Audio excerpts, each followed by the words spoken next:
Assalamualaikum warahmatullahi wabarakatuh. Yang terhormat dosen pengampu mata kuliah Psikologi Sosial Bapak Ahmad Hamdan MPD dan rekan-rekan Penmas kelas C yang saya banggakan.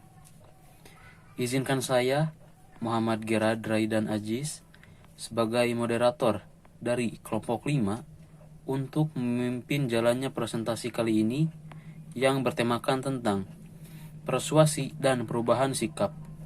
Sebelumnya, izinkan saya memperkenalkan rekan-rekan saya dari kelompok 5. Yang pertama, ada Armiati Trijayanti dan Hestia Wandasari. Kepada rekan-rekan kelompok 5 yang akan menyampaikan materinya, waktu dan tempat dipersilahkan.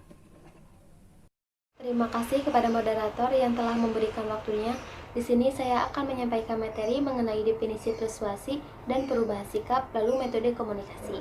Menurut Sastroputro, mengatakan bahwa persuasi berasal dari bahasa Inggris yang berarti persuasion, yang berinduk pada kata kerja to persuade yang berarti membujuk, merayu, dan menghimbau. Kegiatan membujuk, merayu, dan menghimbau atau sejenisnya adalah merangsang seseorang dengan cara spontan, dengan senang hati, dengan sukarela, tanpa merasa dipaksa. Menurut Applebaum dan Anatol mendefinisikan persuasi sebagai proses komunikasi yang kompleks ketika individu atau kelompok lain mengirimkan pesan baik disengaja ataupun tidak disengaja melalui cara-cara verbal atau non-verbal untuk merespon tertentu dari individu atau kelompok lain. Sikap dalam Kamus Besar Bahasa Indonesia berarti perbuatan, perilaku, atau gerak.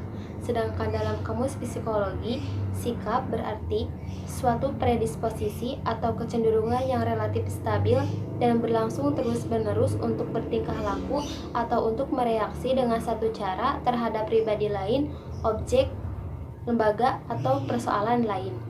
Jadi dapat ditarik kesimpulan bahwa definisi perubahan sikap yaitu peralihan atau pergeseran kecenderungan suatu tingkah laku terhadap objek karena adanya perubahan dari lingkungan. Metode komunikasi. Pertama, metode asosiasi merupakan penyajian pesan komunikasi dengan menumpangkan pada suatu peristiwa yang aktual atau sedang menarik perhatian dan minat massa. Yang kedua, metode integrasi, di mana melibatkan kemampuan komunikator untuk menyatukan diri dengan komunikan dalam arti penyesuaian diri secara komunikatif. Yang ketiga, metode payoff dan peer arousing, yakni dengan kegiatan mempengaruhi orang lain dengan jalan melukiskan hal-hal yang menggembirakan dan menyenangkan perasaan atau memberikan harapan. Yang keempat, metode itching, yaitu menjadikan indah sesuatu sehingga menarik bagi siapa saja yang menerimanya. Sekian materi yang dapat saya sampaikan. Terima kasih. Baik, sekarang kita lanjut kepada materi selanjutnya, yaitu pendekatan psikologis dalam persuasi. Upaya pembentukan sikap komunikan. Persuasi adalah bentuk penanaman pengaruh yang bisa berwujud apapun, mulai dari keyakinan, sikap, maksud, dan motivasi. Persuasi merupakan bagian yang tidak dapat terpisahkan dari proses komunikan individu sebagai pengirim pesan. Berusaha untuk memberikan dan memperbesar pengaruh pesan yang disampaikan pada penerima pesan. Dalam perspektif psikologi, persuasif merupakan proses yang bertujuan untuk mengubah sikap dan perilaku individu, baik secara personal maupun kelompok, terhadap sebuah isu, tema, peristiwa, atau objek lainnya yang bersifat abstrak, seperti ideal atau sesuatu yang bersifat aktual dari sebuah produk yang digunakan. Kemudian, komunikasi massa beragam bentuk media informasi yang dihasilkan oleh perkembangan teknologi saat ini telah menjadikan komunikasi massa memiliki eksistensi yang kuat dalam pola komunikasi masyarakat yang modern. Peranan komunikasi massa telah demikian kuatnya mewarnai kegiatan penyampaian informasi. 1. Proses komunikasi massa. melakukan distribusi dan penerimaan informasi dalam skala besar. Proses komunikasi massa juga dilakukan melalui satu arah. Proses komunikasi massa berlangsung secara asimetris. Proses komunikasi massa juga berlangsung impersonal. Dan proses komunikasi massa juga berlangsung berdasarkan pada hubungan-hubungan kebutuhan di masyarakat. Yang kedua, ada fungsi komunikasi. Ada fungsi informasi, hiburan, persuasi, transmisi budaya, mendorong kohesi sosial, pengawasan, korelasi, pewarisan sosial, dan melawan kekuasaan dan kekuatan represif. Cukup sekian materi yang saya sampaikan. Terima kasih. Terima kasih kepada moderator yang telah mempersilahkan saya. Sebelumnya, perkenalkan nama saya Armiati Trijayanti dari kelompok 5. Di sini saya akan menjelaskan tentang media dalam komunikasi massa. Di antaranya, 1. Antar pribadi, di mana media ini menjembatani hubungan perorangan. Misalnya, melalui surat, telepon, kurir, atau lain-lainnya.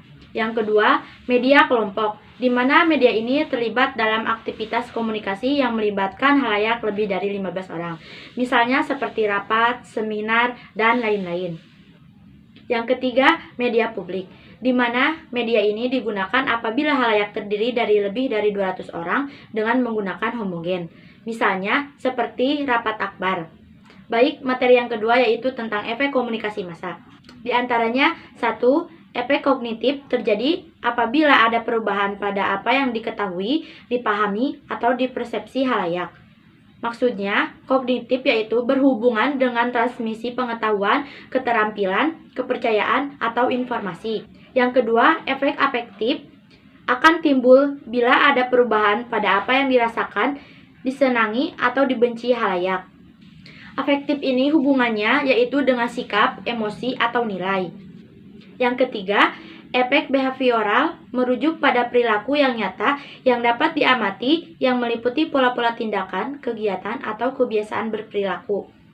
Behavioral misalnya, setelah menyaksikan wawancara seseorang transmigran dengan reporter seperti TVRI, atau mungkin akan diperoleh informasi tentang prosedur transmigrasi, sehingga kemudian mengikuti jejak langkah transmigran. Baik, di sini saya akan menyampaikan kesimpulan dari materi yang kelompok kita bahas. Persuasi merupakan suatu teknik yang terdapat dalam kegiatan komunikasi, di mana di dalamnya terdapat upaya bagi komunikator untuk membujuk, memengaruhi, merubah sikap, pola pikir, dan perilaku komunikan, sehingga tujuan dari komunikasi tercapai. Dalam media massa, keberadaan unsur persuasi sangat kental, di mana hampir semua kegiatan komunikasi massa dalam media massa menjadikan persuasi sebagai senjata utama dalam memengaruhi masyarakat. Sekian dan terima kasih. Wassalamualaikum warahmatullahi wabarakatuh. Itulah pemaparan materi yang disampaikan oleh kelompok kami. Mohon maaf apabila ada kesalahan dalam perkataan. Wabillahi taufiq wal hidayah. Wassalamualaikum warahmatullahi wabarakatuh.